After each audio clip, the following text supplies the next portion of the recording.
yeah, we're recording the session up to the end of the presentation. So once again, welcome everybody. Cameras are optional. Mute when you're talking, and do you please utilize the chat box that is there. Janet McFall, Smart Council ANZ, Executive Director at the moment across ANZ. Two great speakers here for you today for the May Digital Twin Hub meet.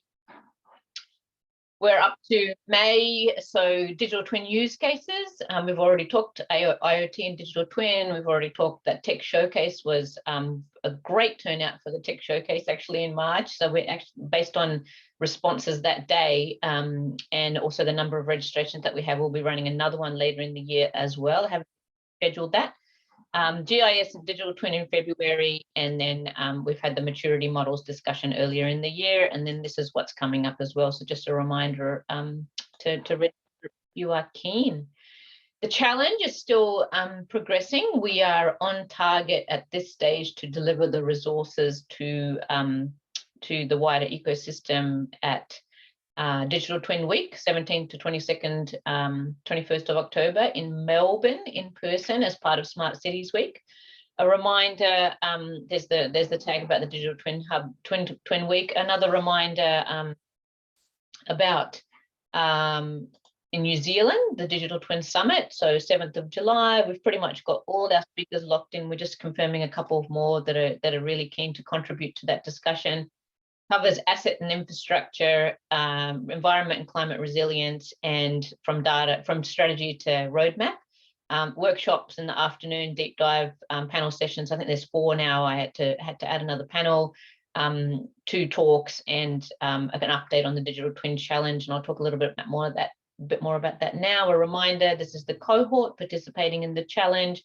It's been launched shortly after the New Zealand Digital Twin Summit last year, so around August, and well, as mentioned, the resources will be to market at Digital Twin Week, 17 to 21 October. The projects, just another quick look, we've just clustered them based on sort of topic and where we see that they fit together naturally as a group of projects. Doesn't necessarily mean that the resources will be released as such, although we are still in the draft stages of developing the knowledge resources and tools, and so it could well be that we might merge a couple, but at this stage this is the projects. 17 organizations, 13 projects running. More information at digitaltwinhub.org. So today I will stop there. That was just a quick update from us. As always, if you're keen to find out more, reach out, engagement@digitaltwinhub.org, or just feel free to reach out to me. Today, Digital Twin use cases, we've got 2 speakers, Jack Barton, who's the manager of Grid at the University of New South Wales, and Nick Pickering, who's a lecturer in the School of Engineering at the University of Waikato, who are also a member. We just haven't put the media release out yet, but I'm starting to engage. We, of course, had the Faculty of Law speaking at our privacy event, Lessons in Data Privacy, earlier. And Nick will also be participating in the Digital Twin Summit in New Zealand. So I will now hand over to Jack. If you want to go first, both speakers, 10-minute presentations each, and Q&A. There'll be time for Q&A after Nick finishes, rather than sort of Jack pause and Q&A and then Nick after that. We'll wait for the 2 speakers to present. I will press stop on the recording at that point, and then we'll have a discussion time and Q&A. So Jack, if you want to fire away, I will just make sure I'll stop sharing. I will just make you a co-host so you can share. I'll do that for you now too, Nick, so you can do it when it's your turn, and fire away, and I will go on mute. Great, thanks, Janet, and thank you everyone for the chance to be here and present some of our work. What we'll be showing off is our work at in the Western Sydney area of Liverpool, the precinct around Liverpool, where we've built a digital twin, aiming to use as much open source components as possible, and also to look at a few different ways that we can apply this for urban situations. I'm getting some little thing popping up here. I'm not sure if it's relevant, but no, that's all good. Okay, so this is the project, the partners, the Liverpool City Council, the Oran Group, the Australian Urban Research Infrastructure Network, Frontier SI, New South Wales Spatial Services, which are a very important partner as they're stewarding the New South Wales Spatial Digital Twin Initiative. We've also been working over the border with the Queensland Government, Department of Natural Resources and Mining, our friends at Data 61. We've had some excellent programming support from their team there, and to be able to integrate also into the Terrier JS system that's being deployed for the New South Wales Digital Twin, and also our friends at the Astrolab Group for some more strategic advice in the way that we can integrate with the growth of cities and what's important from an urban point of view. This will be quite a technical overview of what we've got, but I'll talk in a very high level. And if you're interested, please you can go into the details directly, or please add your questions in the Q&A. I'll present some of the way that we've been able to integrate the data, especially there's an existing web of sensors in the area from a previous project that we're looking to mobilize into and ingest the data feeds into our twin. And then how we're storing, visualizing what we can actually do with this, and then how we can access and share the digital twin, how we can use it. So we've got some use cases of computing shadowed polygons and then investigating the sensor data. We're also very keen to look at how we can update this once it's there to really refine its ability as a twin. And we're also going to be conducting some industry stakeholder reviews for stage 2 of the project. So you're welcome to contact me directly if you're interested in participating in some of that feedback work. That's where we're up to right now. So here's some of the stuff opening up the bonnet, and we're ingesting all these different elements and then doing some value adding on top of that once we've got them in the system. Here's the way we're ingesting the spatial data into a post-GIS database with the city, 3D City DB and City GML schemas to be able to structure some of that data and give it a semantic capacity for semantic information update, and then also ingesting the IoT data APIs, and then using front ends as an alternative between QGIS and or the Cesium platform, just to investigate the different types of operability between those. So here are the buildings. We've had access through our data agreement with spatial services, with Geoscape via the spatial services. And so here we've got our building footprints. We can then go and add certain semantics to them when we're importing it into the 3D city tables, and then start to get a richer idea of the building data that's there. Similarly with the roads and railways, rather than just having centre lines, by the way, Abdullah Jakate is our powerhouse developer behind the scenes here. He's been doing some excellent work in adding value and expanding these data sets. So taking existing data and then turning it into something that's a much more realistic and represents the built environment much more accurately. Water bodies, another pretty standard way of updating that data into a semantic, capable of semantic operability. Now, importantly, here's the terrain. So a lot of times we just assume a flat earth with the GIS environments or different ways of doing that 2.5D analysis, but especially with building footprints and roads and things like that, we really do want to see something that matches reality much more, where you might have a building, a street go down, and one end of the building, your entry's at street level, and street level entry down at the bottom, but it's a story below. So we're looking, taking creating a tin mesh, and then being able to take that to derive the terrain intersection curves where the buildings meet the actual terrain. And then we can then add the roads and start to get a better idea of slope and things like footpaths, and a much finer grain of urban analysis that's more supportive of things like walkability analysis and things like that, where we can then just from maybe incomplete data sets, we can start to get a richer idea of what's in that environment. And so this has these data sets have a national coverage, and we've designed it to be as scalable as possible. Vegetation, once again, very important for shading and things like that, although when the data comes in, it's just as simple points. So we've been looking at ways of being able to upscale that. And then, of course, our IoT sensors, which, once again, are just as points. So we've been able to pull out the data we can. It's possible from the regarding air quality, pedestrian counters, environmental sensors, and thermal cameras. So that's being ingested into 3D City DB, and this is what it looks like when we open it up in QGIS. That was a few months ago. Not pretty, but proves the concept. And this is what it's looking like now with the when we put all that data together and looking at it through Cesium. We do have to run that through a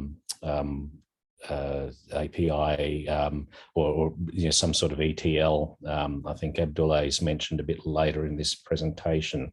Anyway, here's a quick look at what we're doing with the shadows. So, of course, shadow analysis is easy if you just want to cast it onto an object, but then how do you actually get something that's a polygon, and what happens when it's on a three-dimensional terrain and high density urban environment? So you're shadow casting onto other buildings. So we've been able to, with this, the foundation of data, we've been able to run analyses like this, where we can then start to do some scenario testing and look at the interrelationship between all these elements under the sun, rather than just a much more simplistic analysis where you're looking at a building out of context. So we've produced a standardized digital twin. We're looking at all the international standards and trying to make it as scalable and shareable and accessible as possible. We've demonstrated that we're able to use open source products like QGIS and different schemas such as you might get with 3D City DB, and using the GeoJSON format and all other OGC compliant protocols. Doing some real-time or near real-time shadow analysis is the use case here. So we can then plot any time we want, maybe the summer and winter solstice at 9 a.m. and midday and 3 p.m. Then exporting that. And so obviously the next step would be using that for looking at building development applications and things like that. So we're trying to build as much semantic information as we can from the data that we've got. There's been a lot of clashes and things where we've had to resolve different terrains and things, for instance, and trying to get the most authoritative source, or be able to just at least show what the underlying data is so the user can make their own decisions. The geometries for water and trees are low detail, but the roads can be increased with a generative approach to pick up sidewalks and things like that. We've got a partial overview by the metadata, but there's no clear geometric or topological validity criteria identified for most of the data, as Abdullah has said. Some of the information and most attribute vocabulary do not fit into the City GML standard, so we've had to do a bit of wrangling like that. Also, the sensor data, we've got an X and Y coordinate or a Latin long, but we don't have any Z information typically for what we're being given. So that's an important one, as to the climate, at street level or on level 1 or in level 13, it's very different. We weren't quite able to get pedestrian trajectories from the CCTV, although that's certainly an area of inquiry that we can look into a lot more to get some much more powerful analysis, especially with the layer of AI over that. So that's it. That's the system architecture. I won't read that all out. You can see it there, and I'm sure a lot of those terms will look familiar. I'm very happy to go into a lot more detail if anyone's interested in talking directly to our team. And that is about it. So thank you very much. Fantastic, Jack. God, I can't believe all the things that need to be considered there. And good on your super duper data guy that sits behind the scenes. It'll be good to see him one day, or him or her rather. I think it's a him. Yes, Yeah. Abdullah. Yeah. No, but so many considerations. I'm sure people have questions, but let's just have Nick take the lead here now. And Nick, could you share your screen and let's hear about the work that you're doing, which I feel is going to be quite interesting in comparison. So, a little bit different, yeah. Yeah, go for it. Okay, so can everyone see my screen? Yep. Yes. Okay, so today I'm just gonna, because we've only got a short time, just talk about what we're doing in trying to get some early value from the digital twins. So, you know, there's, as we all know, there's a huge amount of work that goes into setting these up well, and there's a huge amount of work that goes into the acquisition of data. So it's how can we try get early value from some of the work we're doing prior to some of these complex problems or the machine learning or the complete data set happening.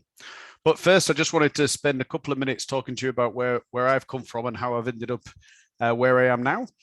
So I work in a research group called WIRES, you can see at the top of the screen there, for the University of Waikato in the north, so middle north of New Zealand. But my background is in the aviation industry, working integrating sensors and such on aircraft, so radars and infrared and cockpit design side of things in the UK, which is sort of first half of my career. And then the latter half, since I've been in New Zealand for the last, it's gone by really quickly, but 18 years, is sort of integrating equipment into IT systems. So as well as doing some aviation side of things and simulation tools, it's also you know, creating tools for agriculture, beekeeping, and IoT things through a company called Pollinate that I work with. But working on big projects between sensors and digital twins. Now, often when we're talking about sensors, sometimes we're just talking about sort of ones that are available today, but some of the projects we're working on within our research group is around these big IoT things, which are robots going through orchards and such, like in this case.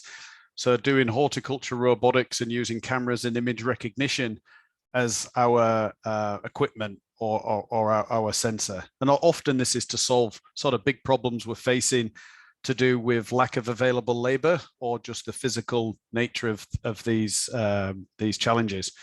So this one we're seeing on the screen, for example, is doing pollination, spotting the flowers and then deciding to pollinate, you know, for when bees are unavailable or in short supply.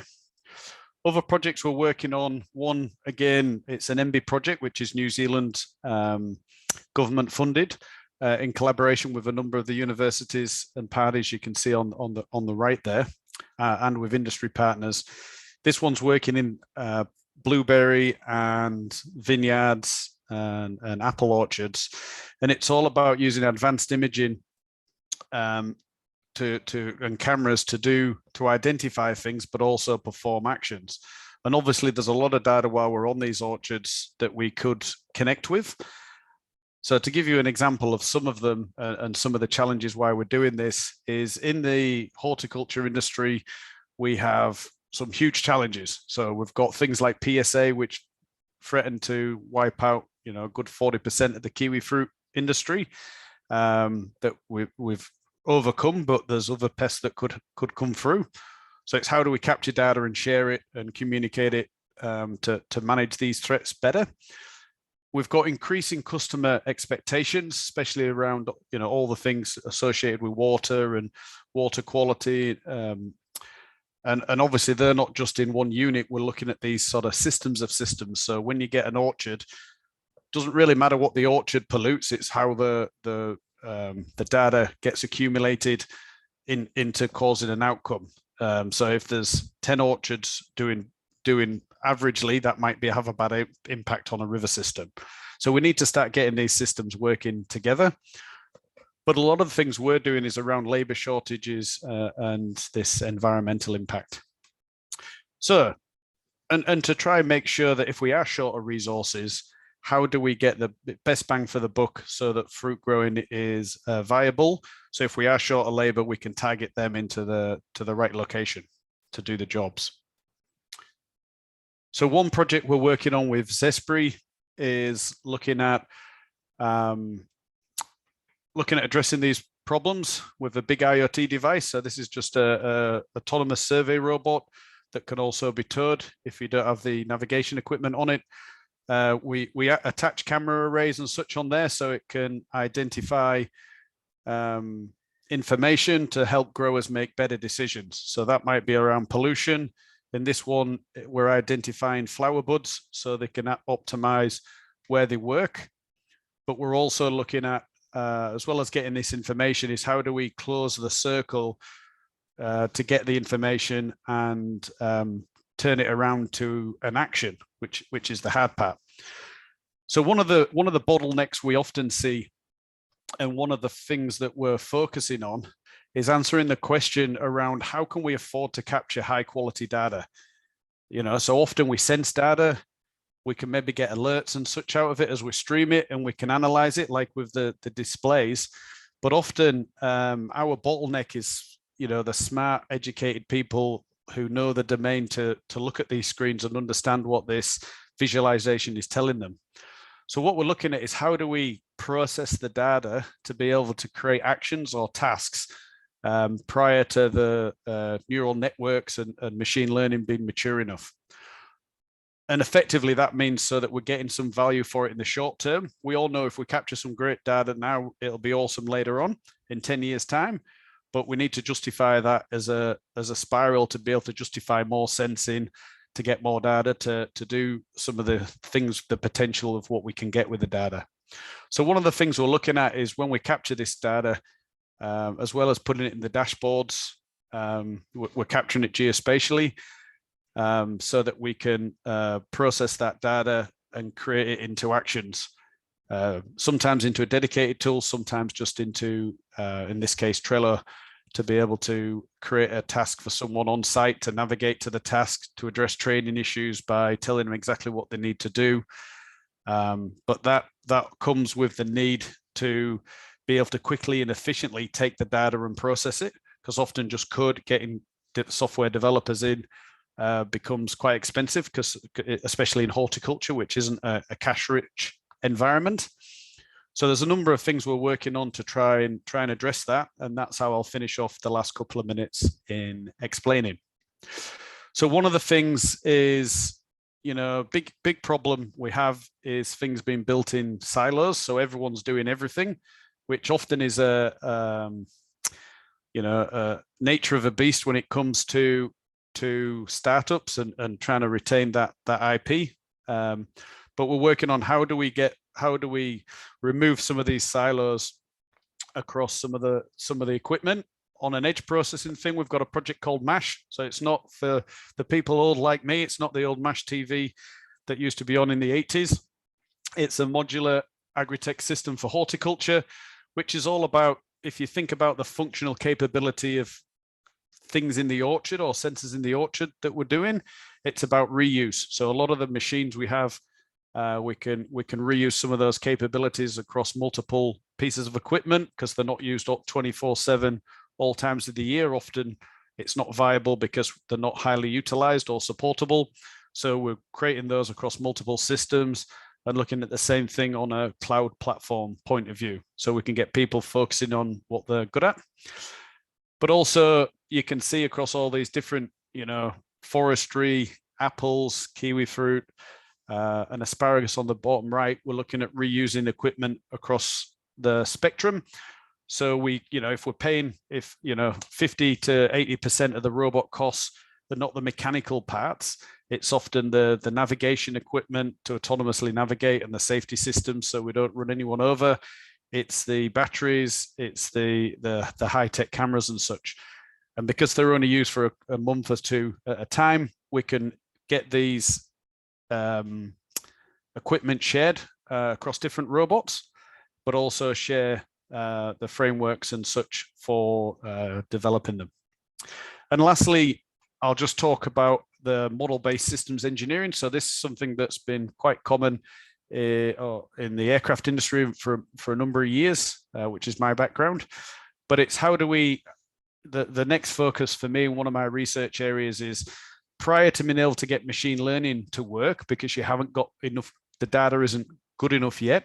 How do we take the data you have, efficiently draw diagrams and convert that into code so you can get into actions and get value from the data early to justify more data capture and get you close that spiral of return on investment so that we can work towards a better way of doing things.